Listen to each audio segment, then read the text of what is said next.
What's up, everybody? I'm here today in my studio. Thought I'd switch it up a little bit. Give you guys a short tour. Got all sorts of crazy stuff in here. I'm here recording some drum tracks today. Got hopefully y'all hear, if you know any of our music about our music, we're gonna have some new stuff coming up in the future. But I'm not gonna get too much into that now. This Today I'm going to be talking about my first Ibogaine journey that I took. It was about 11 years ago now, 11 and a half years, I think. Figured I'd do something a little more positive. The past couple videos have been somewhat in the downer direction.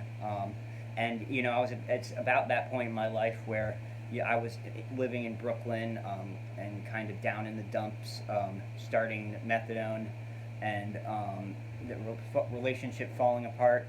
Had gotten in some legal trouble in D.C. Moved back to D.C. I started art school for a little while again. Didn't really go so well. I was starting to kind of fail some of the drug tests I was taking. I guess my parents were at the end of their rope with kind of what to do with me. I was still in this deep depression, even though I wasn't really doing heroin that much at the time. My drinking had gotten out of control. I was drinking vodka was my drink of choice at that point. I hadn't really turned to whiskey yet, but I would drink myself into a stupor every day. I'd drink about at least half a handle of vodka each day. And my parents had saw on an episode of Law and Order about this Ibogaine treatment. I had heard of it before, and it sounded pretty nuts. I wasn't too sure, but I had heard some good things. I guess at this point, I wasn't really I wasn't really thinking seriously about anything. At this point, I'd kind of resigned. I thought I was going to either live a short life or this was just going to be what the rest of my life was like. And I didn't really, I didn't care about all that much. But my parents were able to convince me into doing this. I figured, why not?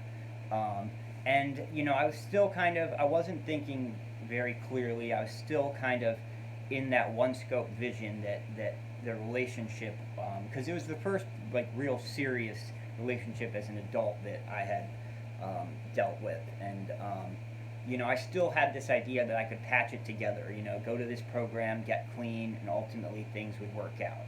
I think that's how I, talked myself into it initially. And that's kind of what I focused on the first week of this program. I guess, and that's one of the main differences of what, I guess, the difference this time around as opposed to when I did it the first time, which was in the early days of the research of this treatment. They hadn't yet really realized the importance of switching to a shorter acting opiate for an extended period of time before doing the treatment to assure that there aren't going to be residual withdrawals afterwards. So when I went, they had put me on shorter acting opiate for about a week, maybe even a little less. And in the meanwhile, I kind of made clear my intentions, did a bunch of writing, reading, figuring out what I wanted to accomplish.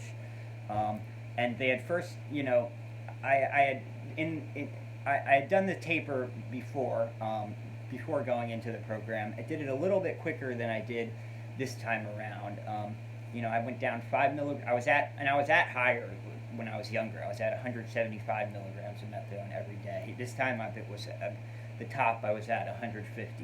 But at first I would go down 5 milligrams a week for a couple weeks, and then I started going down 10 milligrams a week. And I was on benzos too at this point, so I was a little more lucid, not quite as baseline as I feel this time around. But still, even before the taper, I was just kind of lethargic person. I would take naps whenever I could at school. And this time, I felt more justified because I was in pain, so I would just take naps whenever I get the chance. But anyway, so eventually I made it to, and I had to buy some methadone dose from my friend because it was the last day of my treatment there in the methadone program before going off to Mexico. This place called Sayulita, I believe. which is down. It's like on the coast, halfway down the country. So it was by the beach, which was pretty nice. I go there. The first week, it's all about cementing my intentions, like I said, and just kind of they did some things to help me kind of realize joy in my life. While I was first they had switched me to I think like a very lower, like I was at 30 milligrams of methadone, and then I went to morphine, and then to a fentanyl patch for the last day or two. And they took me through these like deep kind of rainforest type things. I went swimming at the beach. After I did the treatment, I got a tattoo, which I'll show you guys. Well, here, I guess I'll show you now. As it was, I think this turtle I got to represent my time in Mexico. But anyways, so when the treatment started, I'll get to basically. I remember it was when I was on the methadone patch the day that we went deep into the rainforest, and that was pretty fun. But then after when the methadone patch started to, or when the fentanyl patch started to wear off, the withdrawal started to get pretty bad. I remember we were driving back from, I guess they had introduced me to some of their friends that live in their region, and hanging out with them for for a little while. That's when I started vomiting my guts out, and that kept coming, and they reassured that was natural, that the beginning of the purge essentially, and then so I guess it was pretty much said that it was time for me to do this. So I go back to my room at this place, this center that I'm staying at. It's a nice homey place. And I'm still vomiting. That's all I'm really thinking about now is how much just pain I'm in. And they reassure me that this is the last time you're gonna have to go through this. As I took off the patch and threw it away. And so I'm like, all right, well, here we go. And so they're like, okay, well, now that since you obviously can't hold anything in your stomach,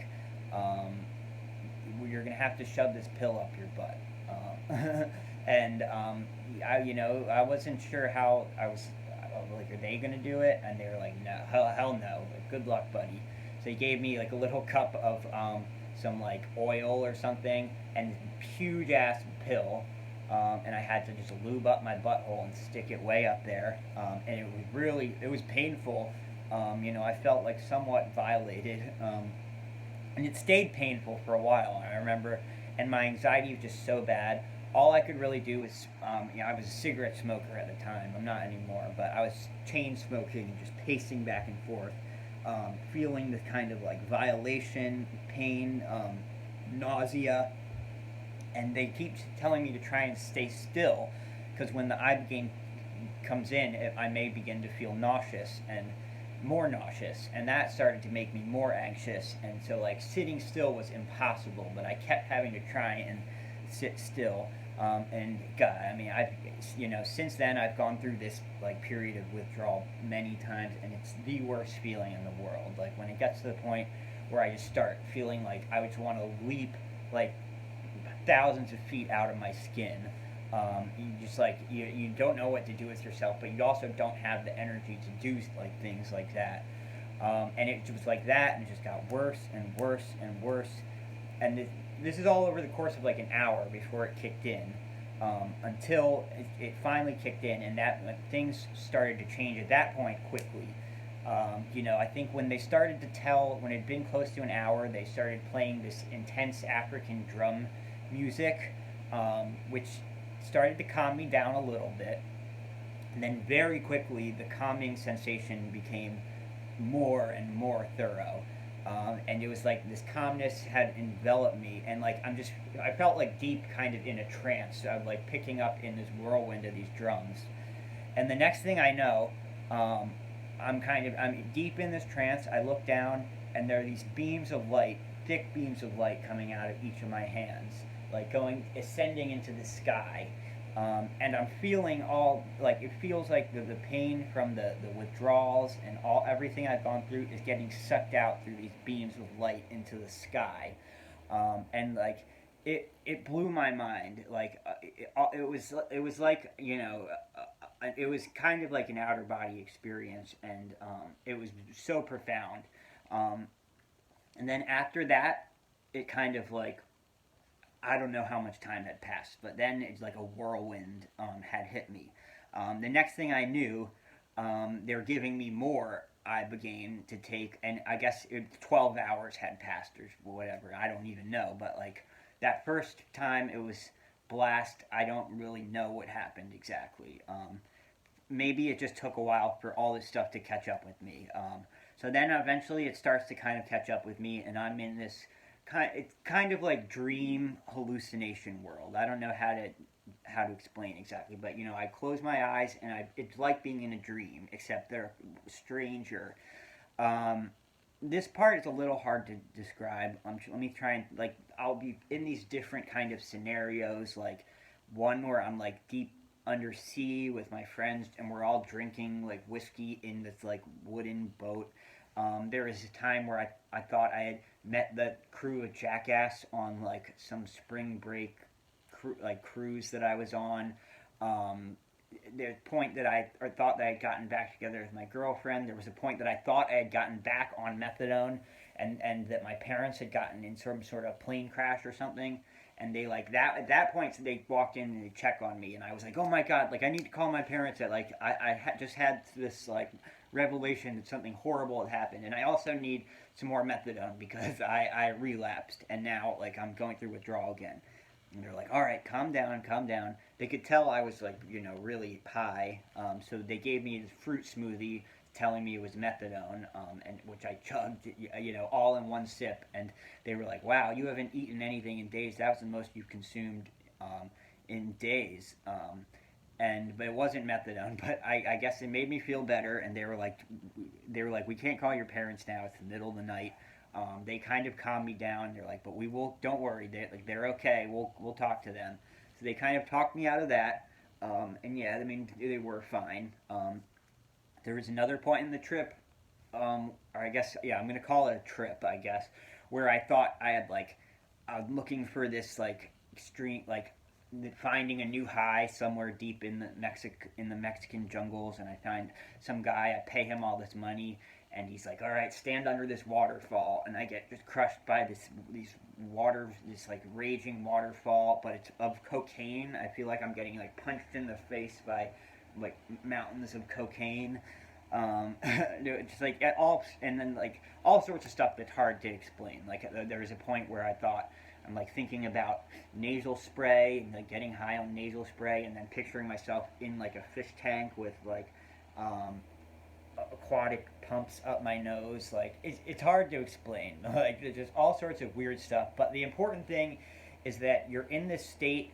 You're not really feeling the pain of the withdrawal. You're just kind of going, and you feel like you have like this kind of cosmic guide that's helping you through this stuff.